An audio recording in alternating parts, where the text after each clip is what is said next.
السلام عليكم ورحمة الله وبركاته ودنا የተከበራችሁ የረመዳን ምሽቶች በኢቢኤስ ተመልካቾቻችን ዛሬ ከአንድ እንግዳ ጋር ቆይታ እናደርጋለን።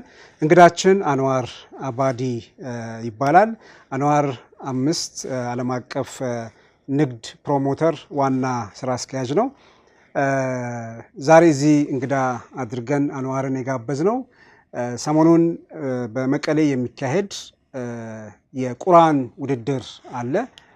የዛ የቁርአን ውድድር አዘጋጅ የሆነው አንዋር 5 ዓለም አቀፍ የንግድ ፕሮሞተር ዋና ስራ አስኪያጅ ስለሆኑ ስለ ዝግጅቱ እንዲነግሩን መቼ የቁርአን ውድድሩ እንደሚካሄድ ለተመልካቾቻችን እንዲያስረዱ በሚል የጋበዝናቸው ፈቅደው እዚህ ስለተገኙ ከልብ እናመሰግናለን። ረመዳን እንዴት ነው? አልহামዱሊላህ ጥሩ ነው። እኔ በግሌ በጣም ነው ደስ ያለኝ መቀሌ ዘንድሮ ከዛ ሁሉ መከራና ፈተና የመቀሌ ህዝብ ወጥቶ ለቁርአን ውድድር እየተዘጋጀ መሆኑን ስንሰማ በጣም ነው ደስ ያለን። እንዴት አሰባችሁት ዘንድሮ የቁርአን ውድድር በመቀሌ ለማድረግ? ቢስሚላህ ሰላቱ ሰላም አላ ረሱላህ ሰለላሁ ዐለይሂ ወሰለም። በመጀመሪያ ደረጃ አላህን ሱብሓነሁ ወተዓላ ልናመሰግነው ይገባል ለዚህ ላደረሰን። ምክንያቱም የተለያዩ አይነት ላይፎች አልፈህ እዚህ ስትደርስ እዚህ ያለነው ወቅት ሰዎች ለአላህ የበለጠ ምስጋና የምናደርስበት ነው። አሁን ደግሞ ወቅቱ የታላቁ የረመዳን የረህመት ወርም ስለሆነ በዚህኛው ውስጥ ደግሞ ትልቁ የወረደበትን የቁርአን ወር ስለሆነ ይህንን ማዘጋጀት አላህ እንድናዘጋጅ ስለመረጠን የበለጠ አላህን ምስጋና ልናደርስለት ይገባል ማለት ነውና ይህንን የታሰበው ቀደም ብሎ የታሰበ ነበረ ዝግጅቱ ለማዘጋጀት ግን እንደ ሁኔታ ሆነና ከኮቪድ በፊት ነበረ እንደ ካምፓኒ እንደ አዘጋጅ ያሰብነው ግን ከጦርነቱ በፊት ከኮቪድ በፊት ነበረ። ኦልሞስት ዝግጅቱ ያዘጋጀን ኮቪድ መጣ። ከዛ በኋላ ጦርነት መጣ። ኦልሞስት ብዙ 3-4 አመታት ጋፕ ሆኖ ማለት ነው። አሁን ደግሞ አላህ ሳንሞት ወደ እዚህ ድረስ ደረጃ ደረሰን። ስራው ደግሞ አሁን ጀመር ነው ማለት ነውና በመጀመሪያችን ደስተኞች ነን። ምክንያቱም በእኛ ጋር እኩል የነበሩ ሰዎች በህይወት የሉም፣ ያለፉ ሰዎችም አሉ። እዚህ የቀረነው ሰዎች ይህን ለዛም ትልቁ ቻንስ ነው ይህንን ማዘጋጀት መቻልና ይህንን ታላቁ ረመዳን የ1445ኛ ሂጅራ ምክንያት በማድረግ በትግራይ ክልል በመቀሌ ከተማ ላይ ይህንን ማዘጋጀት ማቻላችን ትልቅ ነገር ነው።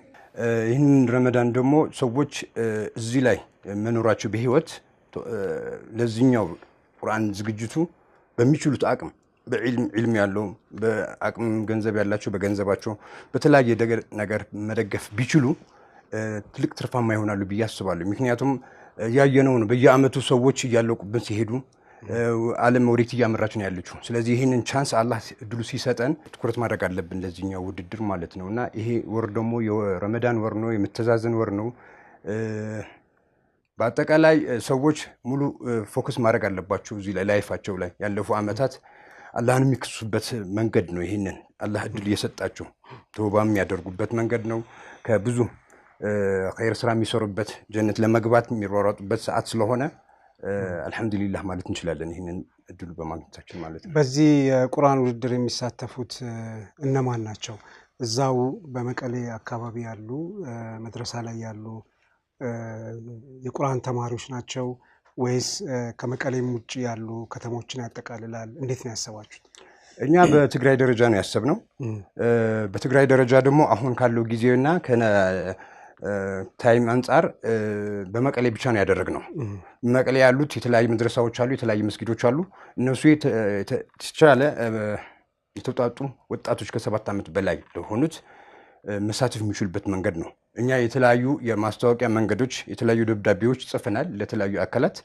አሁን በእስልምና በሸሪዓ ሐፍሻዊ ምክር ቤት ቢሮ ላይ እዛ እየተመዘገበ ይገኛል።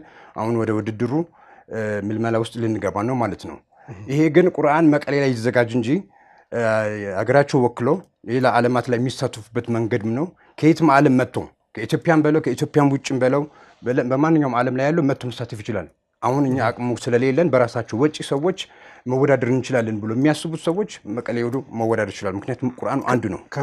ከመቀሌ ውጭ ያሉ ሌሎች ሰዎች መሳተፍ ቢፈልጉ ለትግራይ ነዋሪዎች ብቻ ሳይሆን ለሌሎችም አካባቢዎች ክፍት ነው እያልከኝ ነው? ክፍት ነው። ምክንያቱም ቁርአን ስታስበው የትም ዓለም ላይ አንድ ነው ቁርአኑ። የተለያየ አይነት ሀገሮች ላይ ያሉ ዜጎች ቢሆኑ አሁን ከአቅም አንጻር